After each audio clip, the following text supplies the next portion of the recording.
Bonjour, alors je vais faire un exercice qui est en deux morceaux, mais la raison principale pourquoi je fais la vidéo, c'est surtout pour le deuxième morceau, pour montrer comment on fait pour préparer notre matrice pour la recherche V.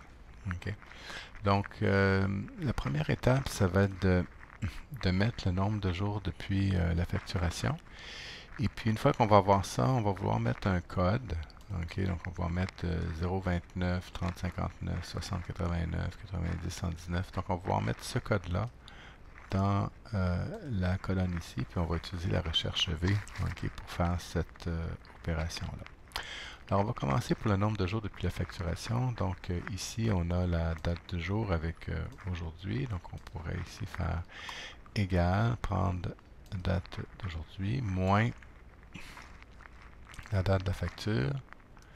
OK, donc ça nous donne 12 jours. Et puis si on propage, on voit qu'on a un problème parce que ici on fait référence à B1. Puis là, le B1 devient ici B2, B3. OK, donc il aurait fallu faire une référence absolue, OK, pour que ça fonctionne bien. Donc je vais effacer ça. Et puis je vais y aller avec une autre approche, OK, qui est plutôt de donner un nom à cette cellule-là. Et je vais utiliser un truc. OK, donc je vais sélectionner les deux cellules. OK. Puis ici, je vais dire, crée-moi un nom depuis la sélection. Et dans la colonne de gauche, j'ai le nom que je vais utiliser.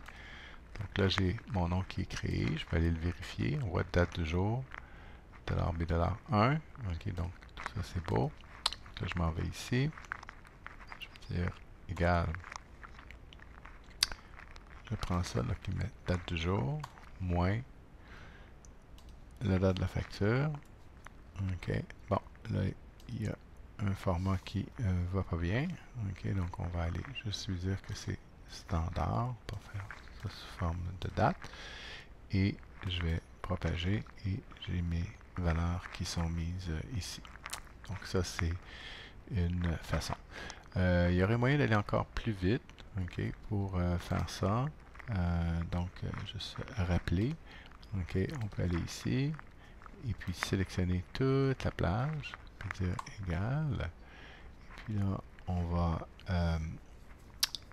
dire F5 pour aller chercher notre formule ici. Puis on va dire moins la date de la facture, puis on fait CTRL entrée. OK. Bon, là, on a encore le problème de format. OK, qu'on va arriver. Et on a nos échéances. OK, donc le nombre de jours depuis la facturation. OK. Donc, moi, je favorise beaucoup l'usage de plages nommées. Ça nous évite des oublis. Et puis, en plus, ça fait des belles formules. OK. Donc, ça, c'est pour cette chose-là. Là, maintenant, on va mettre le code d'état. OK, le code d'état qui est ici, ça, c'est les consignes. Qu'est-ce qu'on veut faire? Donc, si le nombre de jours depuis la facturation est compris entre 0 et 29, on va mettre 0-29, sinon 30-59, etc. Donc, ce qu'on avait dit, okay, c'est que lorsque on veut faire une recherche avec une valeur proche, on doit mettre les bornes inférieures des paliers en ordre croissant. Okay? Donc, nous, on a 0-29, on a 30-39.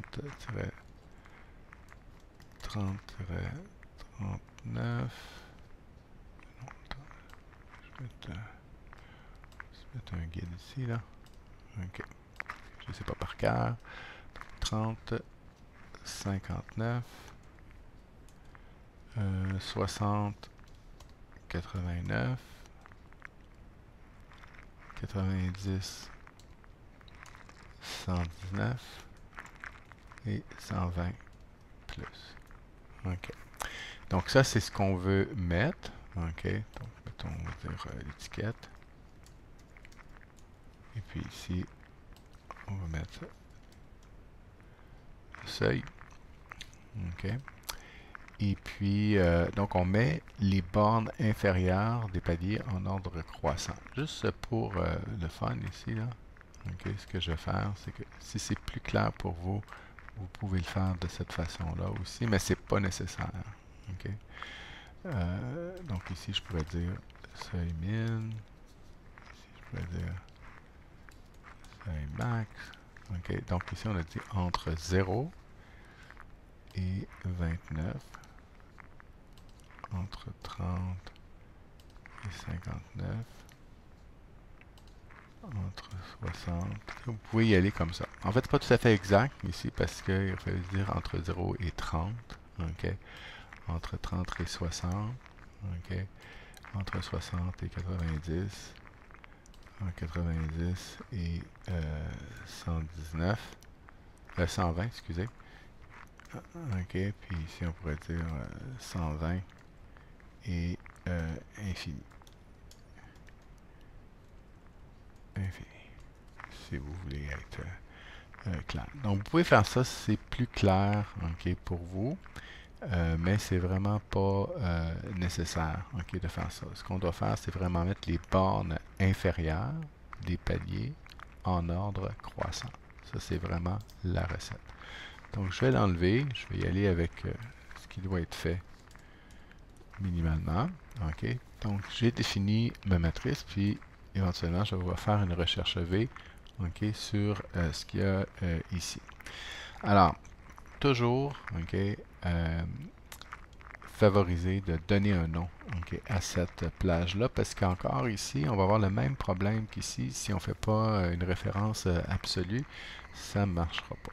OK, donc on sélectionne, OK, cette plage-là et on va définir un nom.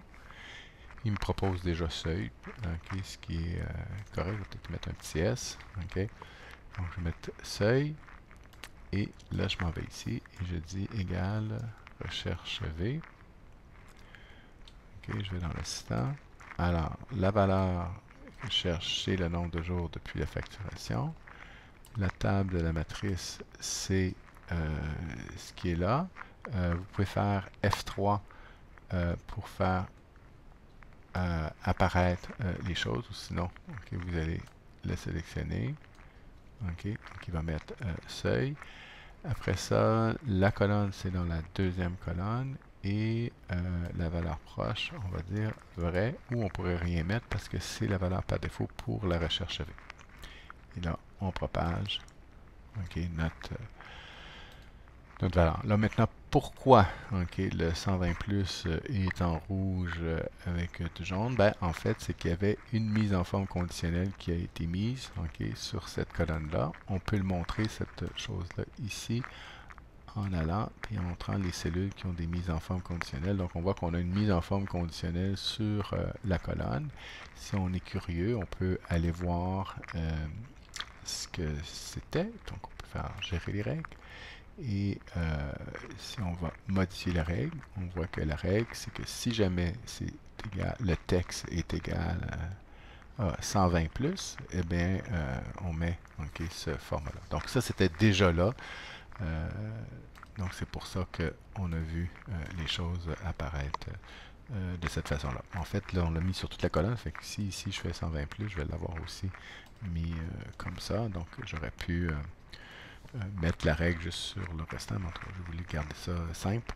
Donc ça, c'est la raison pourquoi on a ce format-là pour cette valeur-là qu'on voudrait suivre. Donc ici, OK, ce qui est vraiment important, OK, c'est de mettre les bornes inférieures des paliers en ordre croissant. Puis après ça, on met les valeurs qu'on veut aller chercher. Donc ça, c'est le truc pour faire ça. Donc ces exercices-là, rien n'est fait pour vous, fait que c'est à vous à le faire. Puis ça, c'est comme dans la vraie vie. Dans la vraie vie, on n'aura pas la matrice de correspondance prête. Donc, pour faire votre matrice de correspondance, c'est le truc pour faire ça. Merci.